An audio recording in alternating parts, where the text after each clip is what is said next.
We're watching a conventional front unfold, or are we? No, not really. We're watching something completely unconventional. We're witnessing an absurd theatre where, oddly, one side appears to be winning the war, and yet it's the other side that's rewriting the diplomatic narrative. Let me explain. As Ukrainian forces push forward, reclaiming swathes of territory in Belgorod and Luhansk, launching precision HIMARS attacks on Russian helicopters and even forcing suspected assassinations or disappearances of high-ranking Russian commanders like General Lapin, one would think the story was simple, that Ukraine is regaining momentum, that Russia is on the defensive. But in this strange war, things are not linear. In parallel to battlefield setbacks, President Putin is playing an altogether different game and playing it very well. Despite Russia's losses on the ground, Putin is manipulating the diplomatic and strategic terrain with a masterclass in opportunistic ambiguity, and most puzzling of all, his most useful pawn seems to be Donald Trump. Yes, even as Ukrainian drones bombard Russian oil depots and airfields with unprecedented intensity, the worst Russia has experienced since World War II, we find the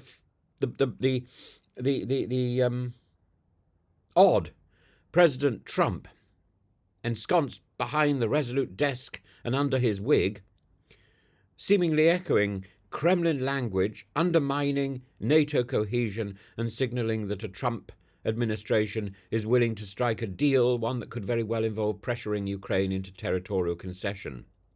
It's a paradox. Ukraine, by military standards, is advancing, taking Popovka, Dmitrovka, holding territory within Russia's own Belgorod Oblast and conducting sabotage operations at astonishing depths inside the Russian Federation. Yet diplomatically, it's Ukraine that's on the back foot, pushed into the Saudi-led talks, pressured to halt drone strikes on Russian infrastructure, and increasingly watching the West growing weary and fragmented, and here lies the deep irony. As Putin burns through equipment, loses helicopters and generals, sees his forces routed by the small, agile Ukrainian brigades, not unlike the English ships attacking the Armada, he is simultaneously gaining what matters most in war: influence. Trump is echoing Russian talking points. Republican hawks like J.D. Vance and Mike Waltz are positioning to support a deal that would sacrifice Ukraine's territorial sovereignty in favour of American realpolitik. And even US officials are absurdly leaking classified plans into group chats and Signal, compromising operational security in a way that reads like a script from Dr. Strangelove. Let's be clear. When Trump regained the presidency, Putin may well have achieved diplomatically what he has failed to win on the battlefield over 3 years: formal recognition, or at least a de facto acceptance, of Russia's land grabs in Ukraine.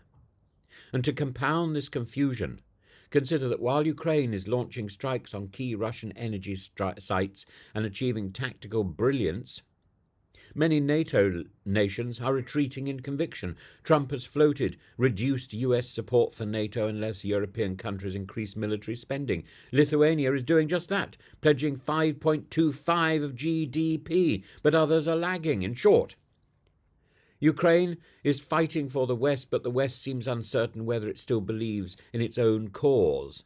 And then there's the theatre of leaks, a national security leak involving classified Yemen strike plans caused by a Trump-aligned official accidentally adding a journalist to a Signal chat. This would be comical if it weren't a metaphor for the chaos at the heart of American security policy, a chaos that Putin is adept at exploiting. So what's the message? The world is confused, yes. Ukraine is winning battles, yes. Russia is losing commanders, yes. But Putin is smiling, because on the international stage, the one man who might return Putin to some sense of security is sitting behind the resolute desk and parroting Kremlin logic. And the Western alliance, instead of speaking with one voice, is already whispering dissonant lullabies of peace deals and restraint, while Kyiv is literally burning itself to keep the democratic order warm. War is about territory, but victory is about narrative. And right now, Even as HIMARS strike Russian soil and Zelensky awards medals to drone pilots on the front, Putin's narrative is creeping into Washington's bloodstream. And that is not just ironic, it's tragic.